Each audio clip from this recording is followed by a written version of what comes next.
Mayor,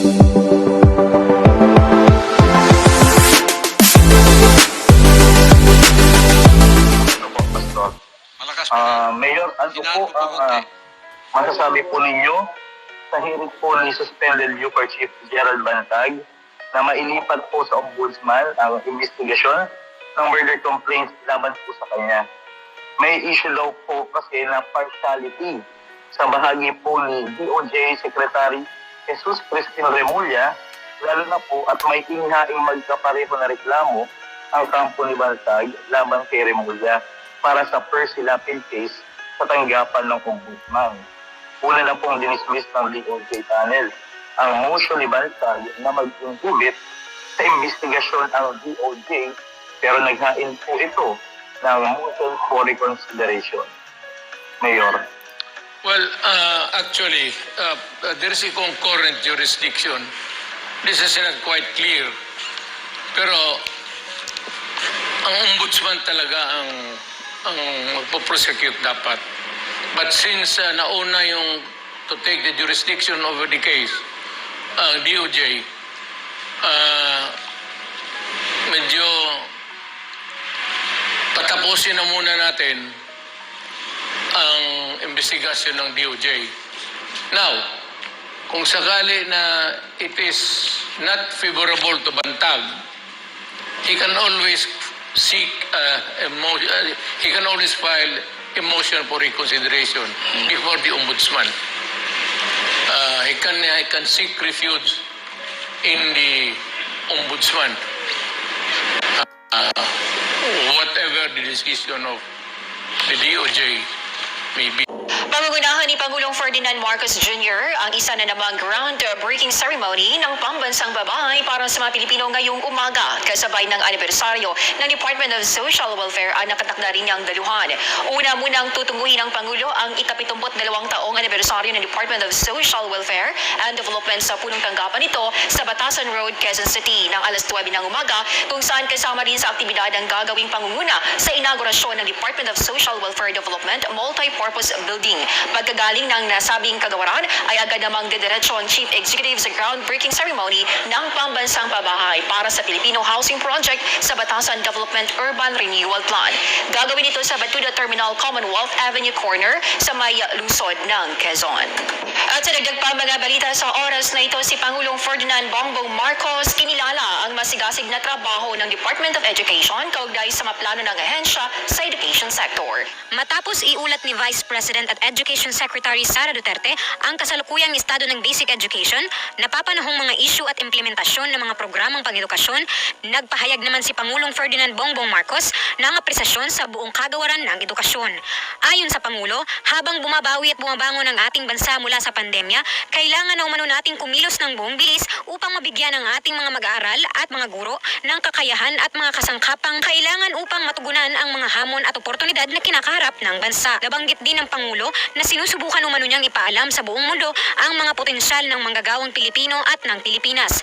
Nahaharap umano siya sa hamon na ang pangunahing susi sa tagumpay ay ang ma-upskilled at reskilled ng ating workforce na kung saan ay nagpapaalala sa atin ang kahalagahan ng edukasyon.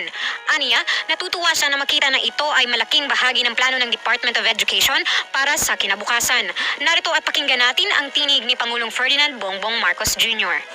Let me also acknowledge and convey my deepest appreciation to the men and women of DepEd who are now in the hot seat because pinakilala na kayo ni Inday Sara sa aming lahat. Kaya pagka magka-problema, alam na namin kung sinong lalapitan namin.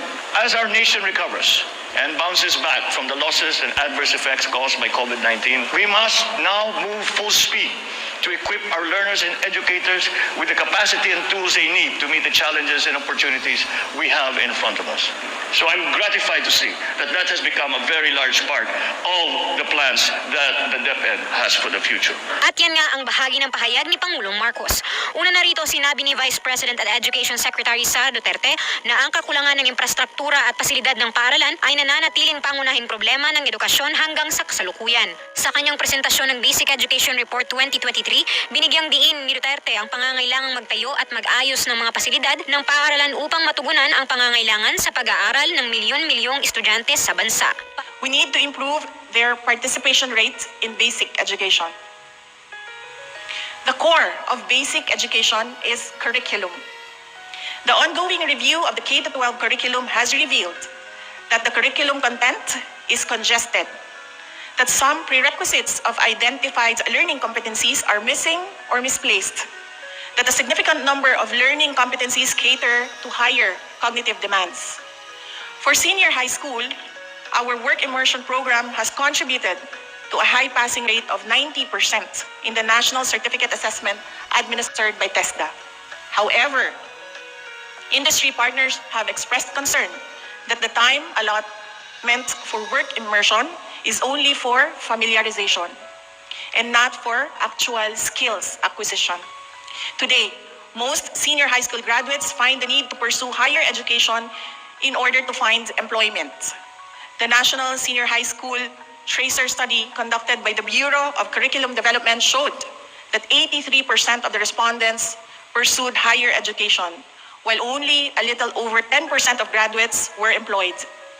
The K-12 curriculum promised to produce graduates that are employable. That promise remains a promise to this day. Our teachers, they are the lifeblood of the Department of Education. Without our teachers, our mission to carve a better future for our children will fail. Lagi ko pong sinasabi sa ating mga guro, importante kayo sa pag-unlad ng ating bayan. Kayo ang gumagabay at tumutulong sa ating mga kabataan sa pagpapanday ng kanilang mga pangarap sa buhay at sa katuparan ng mga pangarap na ito. And to empower our learners with the relevant skills and knowledge, we shall focus on upscaling their knowledge and capacities as public servants. The assessment on the K-12 curriculum revealed the weak teaching methods of our teachers in addressing 21st century skills. Studies done by the Research Center for Teacher Quality, the World Bank, and UNICEF showed that teachers need further support, particularly in explicitly and strategically teaching critical thinking and problem-solving skills. While critical thinking was most evident in the curriculum, it was also the least taught to students by teachers. Instead, lessons leaned towards conceptual or content-based teaching, and lessons lacked in-depth processing to cultivate critical thinking and problem-solving. Finally, there appears to be insufficient knowledge on developing 21st century skills, including higher order thinking skills among learners. This is not the fault of our teachers, whose dedication, integrity, and the commitment to serve Filipino children and the country strengthened our collective effort to achieve our shared dreams for our learners. The sad reality is, the system has failed them. This is a system that burdens them with backbreaking and time-consuming administrative tasks, a system that provides no adequate support and robs them of the opportunity to professionally grow and professionally teach, assist, and guide our learners. Ladies and gentlemen, our teachers must return to our classrooms and they must teach. Another alarming issue that we must address appropriately and effectively is literacy. The 2018 study results of the Program for International Students Assessment, or PISA, are distressing, as it is alarming for me as a mother and as Secretary of the Department of Education. The study results showed 81% of participating Filipino learners could not deal with basic math problems. 81% had trouble understanding texts of moderate length, and 78% could not recognize correct explanations for scientific phenomena or draw valid conclusions from given data. We can do better than this. And we Filipinos are better than this. But studies like these are opportunities for us to thoroughly examine our system and the defects that hurt our children's abilities. The current state of basic education behooves us all to take a courageous stand and calls us to work together with the intention and commitment to resolve the challenges in basic education. We fail, and our children will fail. In 2022, guided by its mandate and the renewed hope under the administration of President Marcos Jr., the Department of Education took steps towards education reforms.